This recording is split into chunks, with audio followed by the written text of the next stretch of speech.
Have you ever wondered what really goes on in the darkest corners of the internet? I'm not talking about the stuff you see on TikTok or even the weird side of YouTube. I mean the hidden marketplaces and forums on the dark web where people try to buy Hitman, fake passports, stolen data, counterfeit cash, and even drug icebergs. Some really disturbing stuff. Some of it is scams, some of it is terrifyingly real, and pretty much all of it is illegal, especially those drug icebergs. In this video, I'm going to break down 5 of the biggest illegal services you'll find on the dark web, how they actually work, why people fall for them, and what really happens if you try to use them. Disclaimer, this video is for educational purposes only. I do not encourage, promote, or endorse any illegal activity. Everything discussed here is based on publicly available information and research, and it's meant to document the myths and realities of the dark web. Please don't actually attempt to access or purchase anything mentioned in this video. Okay, sorry, I had to get that out of the way.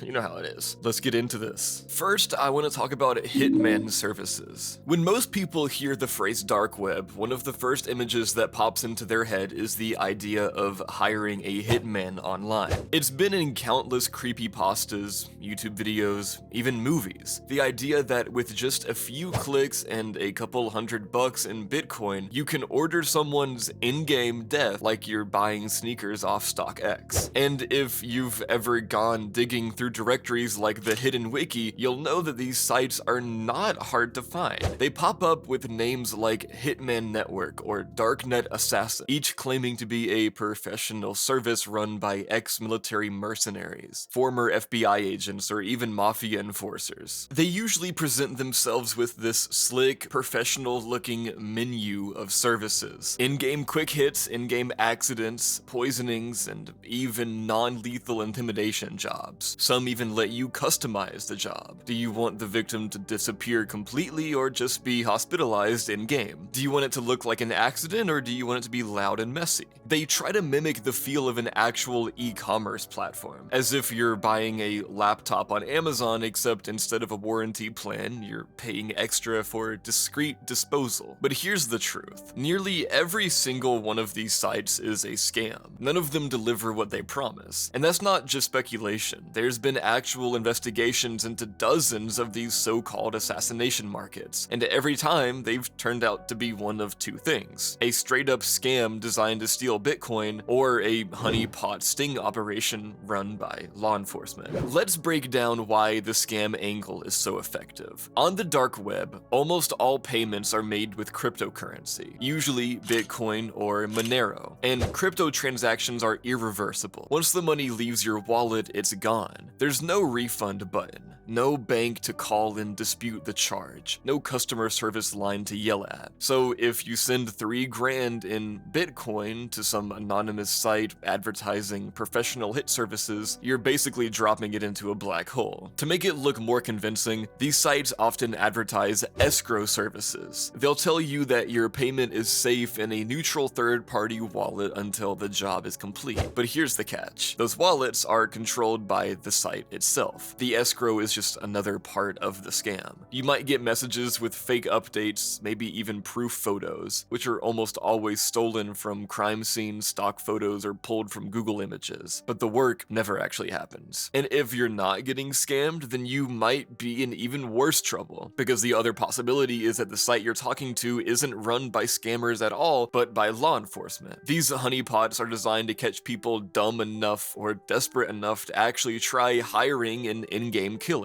When you log in, create an account, and start sending details about your target, you're basically handing investigators a signed confession. They don't even need to prove a crime happened. Just the attempt is enough to nail you on solicitation or conspiracy charges. One of the clearest examples of this is the Besa Mafia case in 2016. Besa Mafia was one of the first notorious hitman for hire sites on the dark web. It claimed to be run by a network of Eastern European criminals who would carry out in-game jobs worldwide. They had flashy marketing, a catalog of prices, and even testimonials from supposed clients. For a while, it looked like the real deal until researchers and law enforcement dug deeper. It turned out to be nothing more than a scam operation, collecting Bitcoin payments from would-be criminals, providing fake updates, and then disappearing. In some cases, people who tried to use Besa Mafia were actually tracked down and arrested because the site leaked identifying info or cooperated with authorities. And that's the important myth versus reality point here. The myth says the dark web is a place where you can hire a hitman like ordering food delivery. The reality is, if something like that ever actually existed, it would not just be sitting there on a .onion directory page for anyone to stumble across. A real in-game assassination network would operate through private, trusted contacts, not through a Google-looking storefront with an add to cart button. Now, let's talk about how these stings actually play out in practice, because law enforcement has this process down to a science. Imagine someone finds an in-game Hitman site on the Hidden Wiki. They create an account, message the operator, and describe the target. The site replies with a price, usually a few thousand in-game dollars in Bitcoin, sometimes more if they want it to look like an accident. The buyer sends payment into what they think is a safe escrow wallet. Days later, they get an update. The in-game hit is in progress. The site might even send a staged proof photo, maybe a blurry shot of someone's house, a car parked in their driveway, or even a stock image of a with the target's name on a piece of paper next to it. The buyer feels reassured. They might even send more money for in-game expenses. And then one day, instead of receiving confirmation that the job was done, they receive something else. Law enforcement at their door, a warrant in hand, and enough digital evidence to make a rock-solid case. That's the thing. When you use these services, you're not just dealing with scammers. You're putting yourself in a position where you've provided all the incriminating details. Your Bitcoin wallet address, the name of the in-game victim, and your own digital fingerprints through Tor sessions. Even if Tor hides your IP, there are 100 ways investigators can connect the dots. Sloppy VPNs, reused usernames, or just the fact that Bitcoin itself isn't as anonymous as people think. Every transaction sits on a public ledger, and law enforcement has entire teams dedicated to following that trail. Take the case of Besa Mafia again. Investigators found that people who tried to hire these in-game killers were giving up so much information that they basically gift-wrapped their own arrest. Some clients uploaded photos of their targets, personal addresses, even schedules. In one documented case, someone tried to hire Besa Mafia to kill a romantic rival in-game, but instead of getting away with it, they ended up indicted and facing serious prison time, which is a good thing. Psychologically, what's fascinating is why people fall for this at all. Part of it comes down to the dark web markets itself. Everything looks secret, encrypted, and hidden, so users assume it's untraceable. The design of these sites feeds into that illusion of professionalism. Clean menus, escrow promises, customer reviews. It tricks people into thinking it's just as trustworthy as Amazon, just evil Amazon. Add the desperation of someone who feels like in-game killing is their only way out, and suddenly the impossible feels like an option. While the dark web likes to spin myths about professional in-game assassin networks, the reality is much more mundane. If real organized crime groups do contract killings, they're not advertising online to random strangers. They operate through long-standing networks, personal trust, and face-to-face contacts. No one serious is running a Shopify store for in-game murder.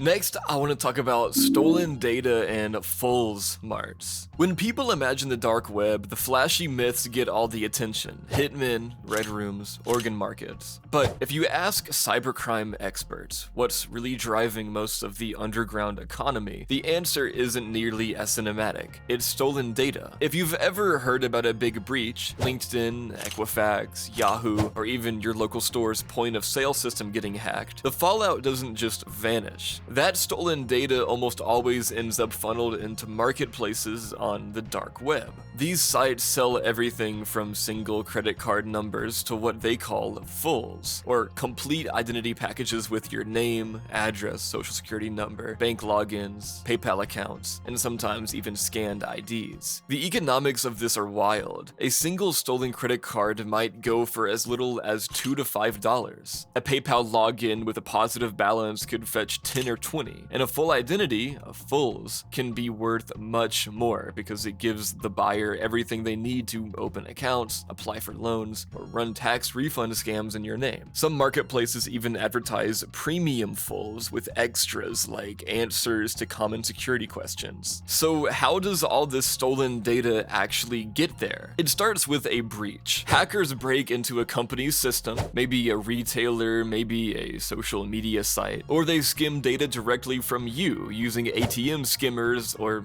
gas pump overlays that capture your card details and PIN. Once they've got a dump of stolen information, they don't just sell it themselves. Instead, they pass it to brokers, middlemen who specialize in organizing, formatting, and listing that data. The shops themselves look surprisingly professional. Think of an online store with categories, kind of like the last one, but instead here it's credit cards, PayPal accounts, social media logins. They'll list price per card, what country is from, sometimes even the bank that issued it. And like with the fake Hitman services, they almost always take a payment in Bitcoin or Monero. Once you buy, you get a file containing the stolen credentials ready to use. But here's the thing, not all shops are created equal. A huge portion of them are flat out scams. They'll promise you 400 million Instagram accounts or unlimited PayPal logins. By the way, if you're clicking on either of those things, dude, you're stupid. But the second you send your Bitcoin, you get nothing in return. Because crypto transactions can't be reversed, there's no way to claw your money back. That's why reputation is everything in this space. On some of the bigger, long-running marketplaces, vendors build profiles over time, with buyers leaving feedback, almost like eBay. That feedback is the only way to separate, quote, legit vendors from pure frauds. The danger, though, is that even the so-called legit sellers are still dealing in stolen goods. Law enforcement knows this, and just like with the Hitman sites, many of these data shops have been compromised or outright run as sting operations. That's part of why they churn so fast. A marketplace might appear, gain traction for a few months, then vanish overnight. Sometimes because the operators exit scammed with everyone's money, and sometimes because it got taken down by agencies like the FBI or Europol. So let's say someone buys a pack of stolen information off one of these marketplaces. What do they actually do with it? The answer depends on what they buy. If it's just credit card numbers, they might use them for carding, which is the process of making fraudulent purchases before the bank flags the card. This often happens in bulk, dozens or even hundreds of cards tested across low-dollar transactions, hoping some slip through. If it's a full identity package, the fulls, then the opportunities are bigger and scarier. With your social security number, address, and date of birth, criminals can apply for new credit cards or loans in your name. They can file fake tax returns and claim your refund. Some even use these identities to create what are called synthetic identities, blending real and fake information together to trick banks into issuing entirely new credit lines. Once those lines are maxed out, the identity is burned and the cycle repeats. And then there's SIM swapping. If a marketplace sells access to your mobile account or personal details, attackers can convince your phone carrier to port your number to their device. Suddenly, they receive all your text messages, including two-factor authentication codes. With that, they can break into your email, bank, and crypto wallet. This is why so many high-profile hacks, especially in the crypto world, start with a simple SIM swap. But none of this works without a way to launder the money. That's where money mule networks come in. Criminals recruit people, sometimes knowingly, sometimes through job scams, to receive fraudulent transfers and forward them along, making the funds harder to trace. These mules often believe they're just processing payments for an online business, when in reality, they're participating in money laundering. It's a huge part of how stolen data markets fuel larger fraud ecosystems. Now you might wonder, how do investigators fight back against this? The truth is, the same things that make these markets look trustworthy to buyers often make them vulnerable to law enforcement. Sellers bragging about their reputation? That's a paper trail. Escrow wallets holding customer funds? That's a single point of failure investigators can seize. And the biggest mistake of all, OPSEC slip-ups. Time and time again, marketplace operators have been caught because they reused usernames from old forums, logged in without Tor once, or mixed personal and criminal Bitcoin wallets. In some cases, law enforcement has even traced sellers through postal records when physical goods, like fake IDs or counterfeit cash, had to be shipped. One slip is all it takes. That's why takedowns are so frequent and so public. Agencies want the world to know that even in the hidden layers of the internet, no one is untouchable. You'll see headlines about largest dark web marketplace seized every few years. Alphabay, Hansa, Genesis Market. Because these sites are constantly rising, falling, and being replaced.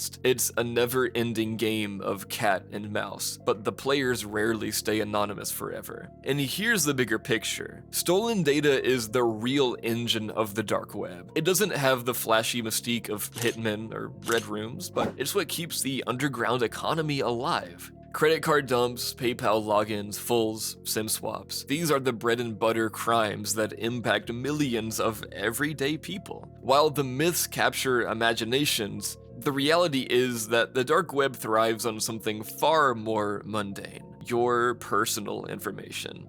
Next, I'm going to talk about forged identity and paper mills. If stolen data is the backbone of the dark web economy, forged documents are the muscle that keeps it moving. And when I say forged documents, I don't just mean fake IDs for getting into a bar. I'm talking about entire paper mills of forged passports, bank documents, medical licenses, diplomas, and even COVID-19 vaccine cards, all openly advertised on dark web marketplaces. The pricing alone is wild. A simple fake driver's license might run you a few $100s. Full passports, especially ones claiming to be high-quality replicas of US or EU documents, can cost thousands. Some shops even offer package deals: passport plus driver's license plus utility bill, all under the same fake identity. Then there are the miscellaneous forgeries. Diplomas from top universities, certificates for specialized jobs like doctors or pilots, even fake medical records. These were particularly common during the pandemic, when counterfeit vaccine cards and test results were a booming market.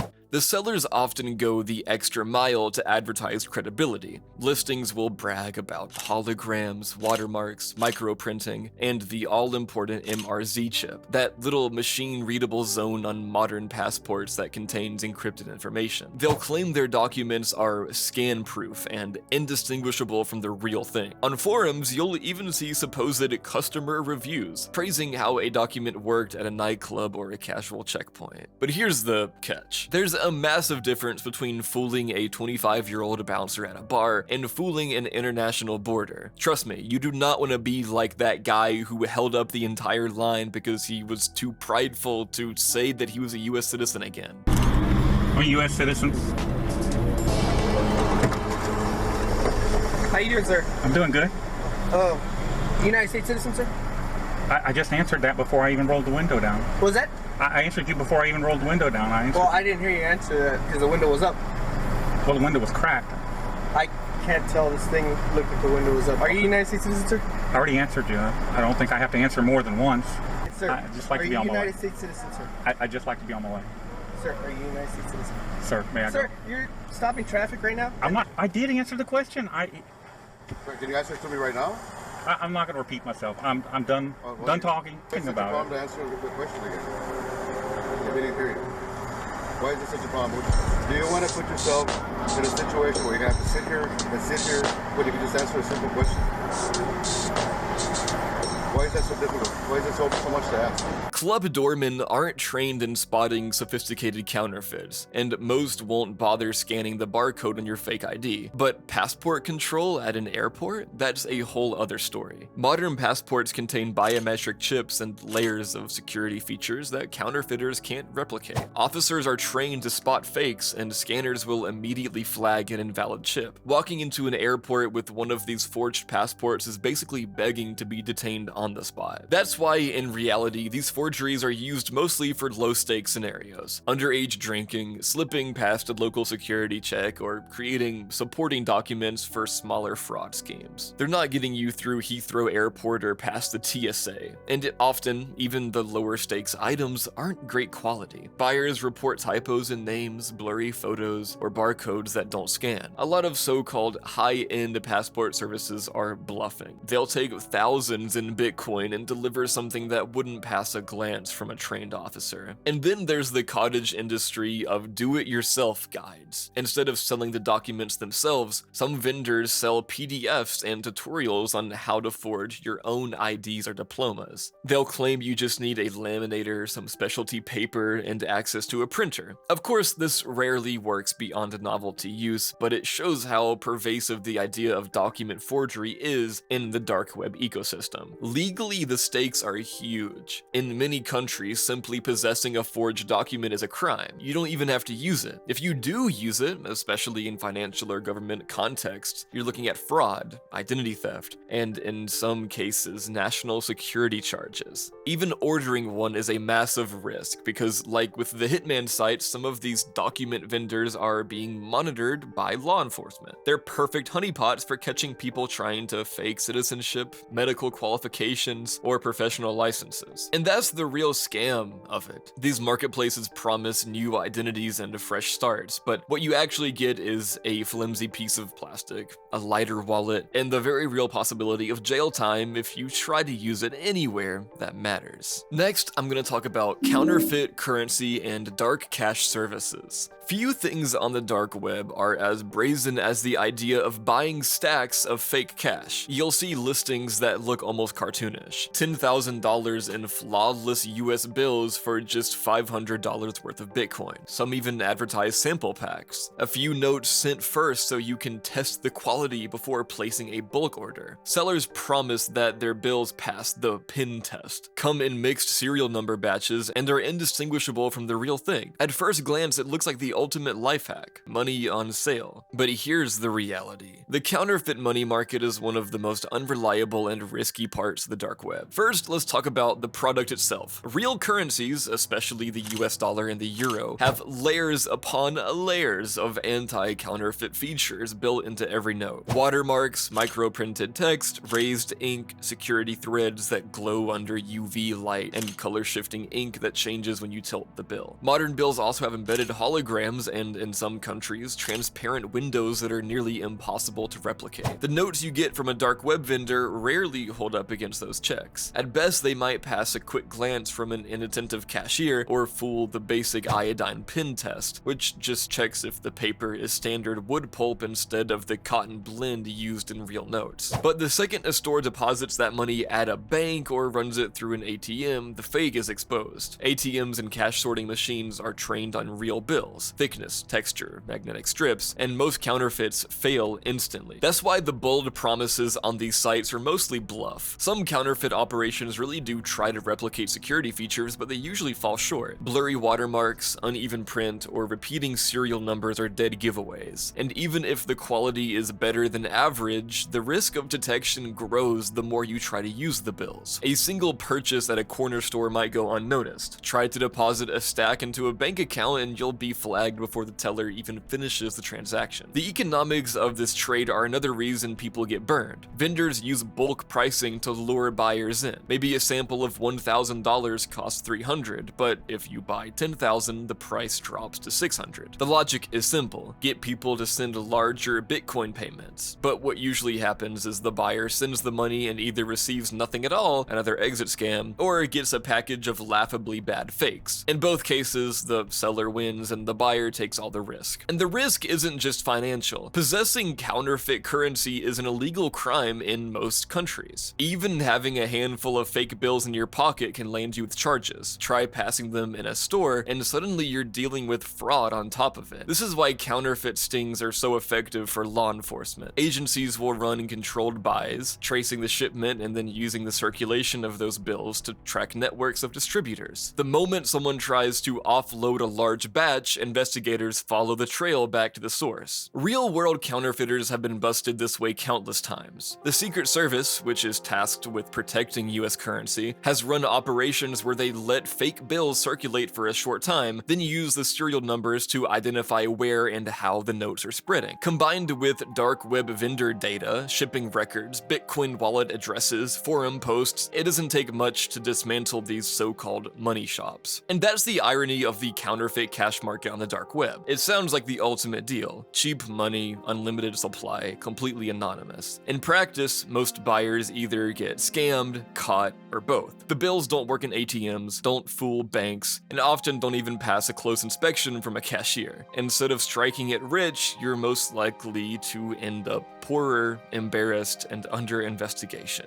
Next, I'm going to talk about account takeover and iCloud/device unlock services. Another big slice of the dark web economy isn't about physical products at all, it's about access. Entire marketplaces exist where the only thing for sale is control over someone else's digital life. These sites advertise menu-style pricing for hacking services. In-game, for example, $100 to break into an email, $200 for a social media account, or maybe $300 for online banking. Add two-factor authentication? That's an upcharge. Some listings even claim to offer full remote control of a person's phone, including SMS messages, calls, and instant messengers. One of the most eye-catching categories is iCloud unlocks. If you've ever lost your iPhone or had it stolen, you know Apple's activation lock makes it practically useless without the original owner's credentials. That's why dark web vendors quote jaw-dropping prices, like $10,000, to supposedly unlock a single iCloud account. The sales pitch is that once unlocked, the device can be resold as if it were brand new. On forums, you'll see vendors boasting that they can bypass Apple's protections within days, no questions asked. The reality, though, is very different. Apple's activation lock is notoriously hard to break because it's server-side. The lock doesn't live on the phone itself, it's tied to Apple's servers. That means if someone factory resets the device, the lock comes back the second it connects to the internet. Unlike a fake passport or a credit card dump, there's no way to convincingly counterfeit the credentials. Either you have the Apple ID login or you don't, which makes most of these iCloud unlock claims pure fantasy. That's not to say these account takeovers never happen. They do, but not the way these dark web services advertise. The real attack paths are less glamorous. SIM swapping, for example. We already talked about that though. SS7 abuse, a flaw in the global phone network, has been exploited to reroute texts and calls. More commonly, phishing kits and session cookie thefts are used to trick people into handing over their credentials without even realizing it. These are all real techniques, but they're not magic guaranteed unlock buttons like the dark web sellers claim. And that's one of the biggest scam markers to look for, the word guaranteed. Real hackers don't guarantee anything, because every target and every account is different. If you see a vendor advertising guaranteed success, no escrow and flashy proof videos that look like stock screen recordings is almost certainly a scam. Add in pressure tactics like limited spots left or price goes up in 24 hours, and it's clear you're dealing with the same old con game, just dressed up in tech jargon. But sometimes even the illusion of access is enough to do damage. Some vendors combine account takeover promises with blackmail services. There are even listings where you could pay someone to plant illegal files or contraband on a victim's account in-game, and then use that leverage to in-game blackmail them. Whether those services are real or not almost doesn't matter. The threat itself can destroy reputations. Others offer to spam fake evidence or gossip across social media, another form of digital extortion. This is where account takeover crosses the line into outright doxing and harassment. Legally, the consequences are severe. Buying access to someone's account is fraud. Using that access to impersonate them, steal money, or blackmail them pushes into identity theft and extortion. And just like with the other categories, law enforcement knows that these sites exist. Some of the most high-profile busts in recent years have come from people trying to hire dark web hackers, and instead walking straight into sting operations. At the end of the day, the account takeover industry on the dark web runs on the same fuel as every other shady service: desperation, gullibility, and irreversible crypto payments. Real account breaches happen, but they usually come from phishing links, poor password hygiene, or inside jobs, not from some hacker for hire website with a neon logo and a contact form. If you send Bitcoin to one of these supposed services, odds are high that you'll never see it. Or worse, you'll get the attention of investigators who now have a complete record of your attempt. So obviously, guys, don't try or even attempt to do anything illegal. Now, I want to know if any of you guys have ever been on the dark web. I've heard a lot of stories from friends and people online about it, and if you have any of your own experiences, I would love to hear about some of those in the comments down below. The dark web can be a very scary place sometimes, but Also, sometimes it can be very menial and boring. I mean, look at the dark web. It looks lame, doesn't it? And again, while it's fun to learn or talk about these like really rare, scary things on the dark web and the horror stories of it, I would love to hear some actual personal accounts. So any of you guys, if you have any personal accounts, if your friends have any, if you know any stories about the dark or the deep web or whatever, please leave it in the comments. I would love to read and learn more about it. I know my friends used to go on there and like download Tor and, you know, forget to use a VPN and little funny stories like that. I think it's really funny. I think it's really cool. I know a lot of people have done that. Or if you know any actual horror stories about the dark web too, leave those down below as well. I would love to hear anything from you guys. But yeah, thanks. Thank you for watching, guys. If you made it this far, you may as well follow my Instagram and join my Discord. Thank you for watching. I appreciate it so much. Have a great night, everyone,